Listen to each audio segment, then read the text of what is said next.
Dear friends of Guten Maid, and welcome to this week's virtual Drasha. This week I'd like to spend a little bit of time focusing on Parshas VZos Haberacha, the last parsha in the Torah Kedosha. You see, I often feel this parsha never really gets its fair due. We read it on Simchas Torah, Baruch Hashem, there's so much going on in Simchas Torah, so much simcha, so much incredible joy and jubilation, the end of Yamim Noraim, and kind of nestled in our day is this incredible parsha, the conclusion of the Torah, the conclusion of Moshe Rabbeinu's story. And I want to draw your attention to the last pasuk in the Torah. Torah writes, "Ulechol hayad hachazaka ulechol hamora hagadol asher asa Moshe leinei kol Yisrael." So the pasuk ends off with a description of the greatness of Moshe Rabbeinu. What was the greatness? The yad hachazaka. Moshe Rabbeinu again had a strong hand, a strong arm. Ulechol hamora hagadol, and his great acts of reverence that Moshe Rabbeinu performed in the presence of all of Klal Yisrael. So the Torah is ending off speaking about the great accomplishments of Moshe Rabbeinu. So Rashi HaKadosh says, so what were the greatest accomplishments of Moshe Rabbeinu? The Yad HaChazaka, the strong hand. Rashi says, Shekibel Esator Luchos Biyadav. That Moshe Rabbeinu was able to receive the Torah. That literally again, the Moshe Rabbeinu wrote the Luchos. Moshe Rabbeinu wrote the first set of Luchos. Moshe Rabbeinu wrote the second set of Luchos. But Moshe Rabbeinu brought these stones, these tablets, down from the heavens to man. That was the Yad HaChazaka. That was the strong hand of Moshe Rabbeinu. What's the Mora HaGadol? The great reverence. So Rashi says, Nisim Ugvur Shebamidbar Gadol V'Hanora. It's a reference to the miracles that Moshe Rabbeinu performed. I mean, the Rebbe Shalom performed them, but Moshe Rabbeinu, so to speak, was like the conduit that were performed in the desert. It's actually interesting. According to Rashi, the Mora, right? The Mora is actually reference to the vastness of the deserts. That here Klal Yisrael was over 3 million people in the desert, and yet again, HaKadosh Baruch Hu created all of these miracles using Moshe Rabbeinu as his right hand man. And then the pasuk ends off, Le'enei Kol Yisrael. And Moshe Rabbeinu did all of this in front of Klal Yisrael. And Rashi HaKadosh does something amazing. Rashi understands that the pasuk is referring to three different things. The Yad HaChazaka, the strong hand, that's a reference to Moshe Rabbeinu bringing down the luchos, the tablets. Mora HaGadol, the great acts of reverence, that refers to the miracles that Moshe Rabbeinu was the conduit for the Rebbe Shalom to perform in the desert. Le'enei Kol Yisrael, the great thing that Moshe Rabbeinu did in front of Klal Yisrael. Rashi says, listen to this, Rashi says, Shenoso libo lishbar haluchos le'enehem. What's the great thing that Moshe Rabbeinu did in front of Klal Yisrael? He broke the luchos. He smashed the tablets. We know the story. Moshe Rabbeinu comes down, this is the first set of tablets, he comes down, he finds that they built a golden calf, and he smashes the luchos. And it's so striking. Moshe Rabbeinu has accomplished so many dramatic things throughout his 40-year career as leader of Klal Yisrael. Even before that, even Moshe Rabbeinu assumes the mantle of leadership. Moshe Rabbeinu was a great man. Moshe Rabbeinu was the one who, when he went out into these slavery fields in Mitzrayim, and he sees an Egyptian taskmaster beating up a Jew, he kills the taskmaster. Moshe Rabbeinu is great and holy on so many different levels, and yet, the last thing the Torah tells us about Moshe Rabbeinu, the last praise of Moshe Rabbeinu, the Le'enei Kol Yisrael. Remember, Le'enei Kol Yisrael, the last three words of the Torah, Le'enei Kol Yisrael. After that, we all say Chazak, Chazak, V'nis Chazek. That's the end. So what is the greatest accomplishment of Moshe Rabbeinu? What does the Torah want to close out speaking about Moshe Rabbeinu? That he smashed the luchos. And again, it just begs explanation. How is that the greatest thing that Moshe Rabbeinu did? If you were asking me the greatest thing, I don't know. Moshe Rabbeinu stared down pharaohs. He went to war against Sichon and Og. He did so many incredible things, Moshe Rabbeinu. And think about that. Moshe Rabbeinu gave up everything. He gave up a normal family life. He gave up a normal marriage. He gave up the opportunity to raise his own children for the sake of raising Klal Yisrael. But no, Torah ends off by saying the greatest accomplishment of Moshe Rabbeinu, the Le'enei Kol Yisrael, the last three words, the parting message that the Torah wants us to remember about Moshe Rabbeinu is that he smashed the luchos. And the shaila is why?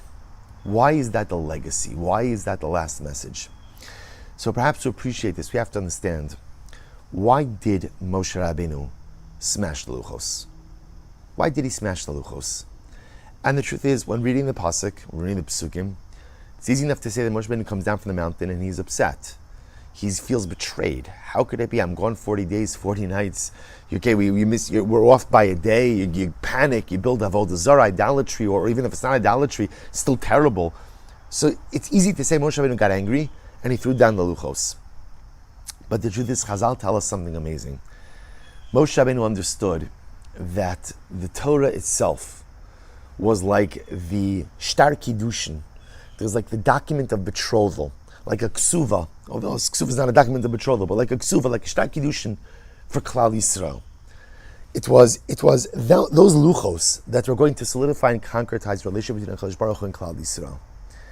But if that relationship would be solidified, the iniquity and culpability and liability of Klal Yisrael would be so much more magnified for what they did, ultimately again, because of the ego.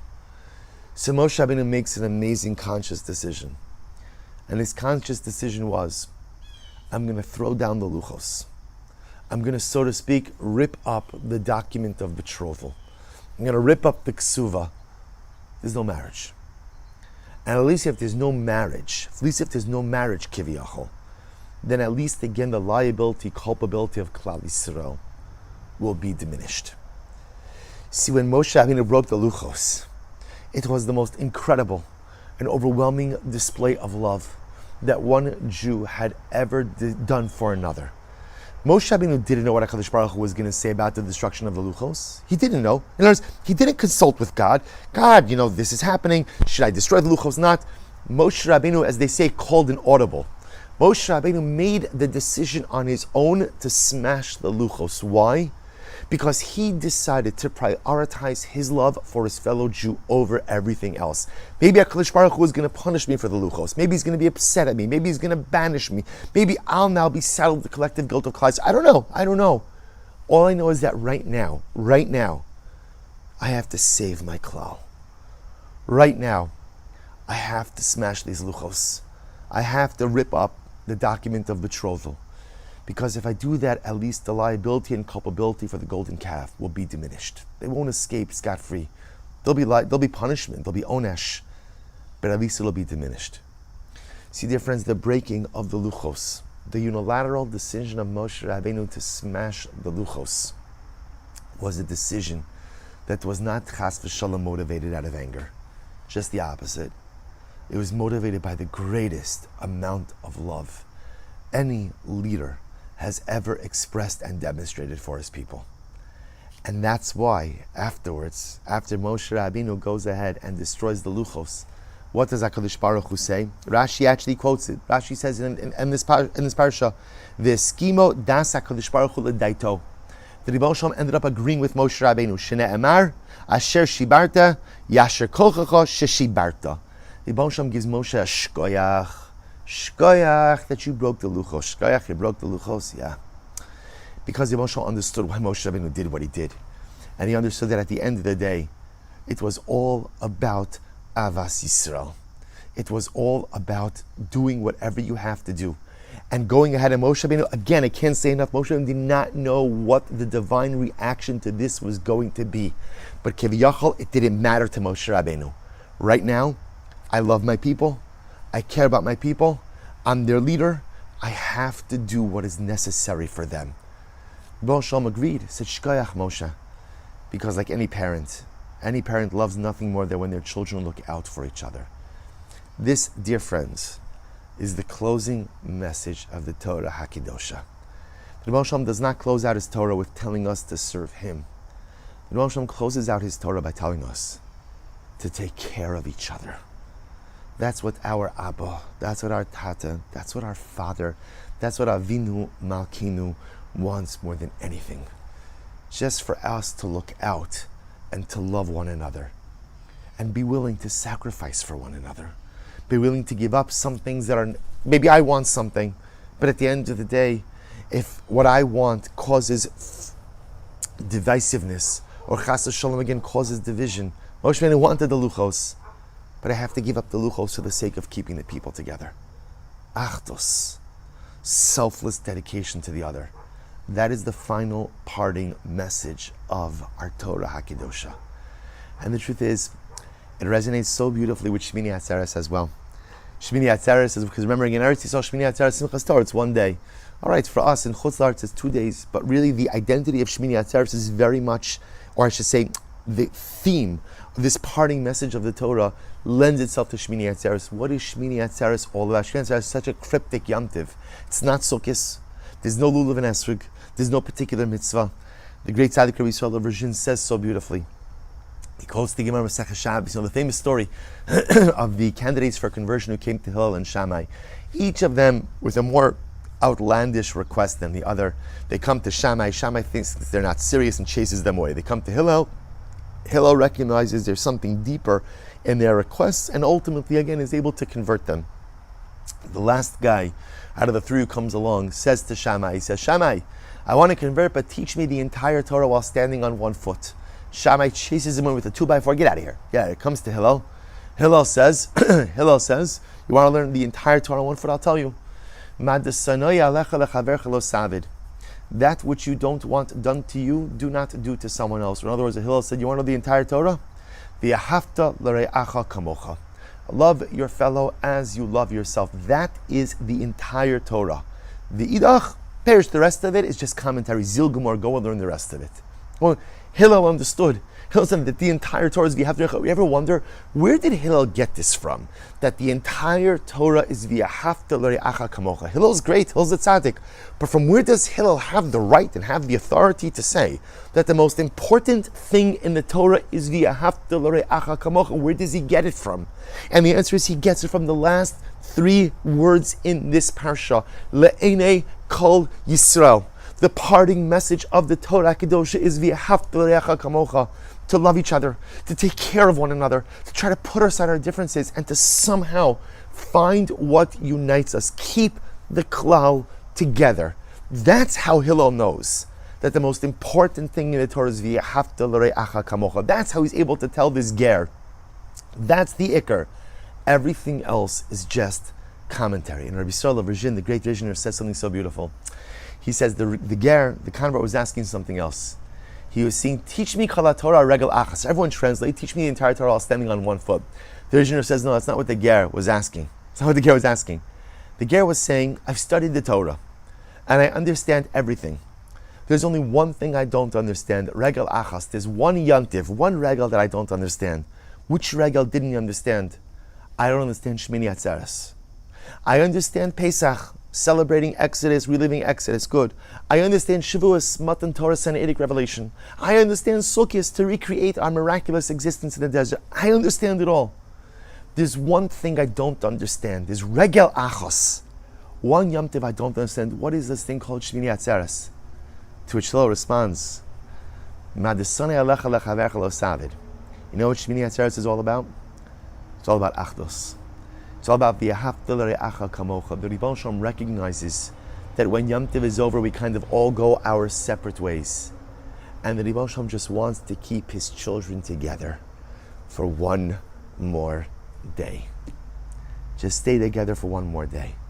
Like any parent, I just want my kids to go home. I just, let me have them here. And maybe the difference is, maybe a human parent at some point does want their kids to go home. But the Ribbon Shalom never wants us to go home. He just wants us to stay together. He wants us to stay under one sukkah, under one schach. He just wants us to be together. Says the Rishon, that was the question of the ger. Teach me all the Torah you can on the regel achos, on the one Yom Tov. I don't get it. To which Hillel said, it's v'yahavta l're'acha kamocha. The Ribono Shel Olam keeping his children together so that we could just be together for one more day. There's so much divisiveness in Klal Yisrael. It's been the story of our people. It's nothing new. It just manifests itself in different ways. This is why we lost the second Beis Hamikdash, and this is why we have yet to earn back our third Beis Hamikdash. And there are scenes that come to our attention that are heartbreaking on so many levels. We saw what happened in Eretz Yisrael, in Dizengoff, in Tel Aviv, on Yom Kippur. And the truth is, there's equal blame to go around, all around. There really is. There really is. Often when it comes to sinas chinam, when it comes to hatred, no one's innocent, and everyone shares some level of blame. And you could say, okay, I can't fix what's happening in Eretz Yisrael. That might be true. But we all have pockets of animosity, or we all have pockets of sinas chinam, and we all encounter opportunities to build avas chinam, to build v'yahavta l're'acha kamocha, to build bonds of friendship, to build bonds of unity, whether it's in our family, whether it's in our shul, whether it's in our community. We all have those opportunities. Le'enei kol Yisrael. Teach me kala Torah kula aregel achas. The Torah ends with the message of V'yahavta l'reacha kamocha. Shmini Atzeres is the Yom Tiv of V'yahavta l'reacha kamocha.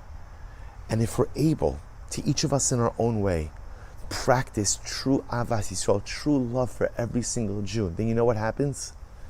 Bereshis bara Elokim es Hashamayim v'es haaretz. We could create new worlds. We could create new realities. We could create a world with a third Beis HaMikdash. We could create a world of Geula. We could create a world of Mashiach. We could create a world of a Yom Shekulu Shabbos. We could do it. We could do it. But we just have to do the hard work of a Moshe Rabbeinu le'inei kol Yisrael. We just have to practice the V'yahavta l'reacha kamocha, the regel achas of Rabbi Sola Virgin. If we could just build it into our lives, and build it into our families, and build it into our communities, and build it into our nation, then we will be Zocha Mirza Hashem to a new year with a new world.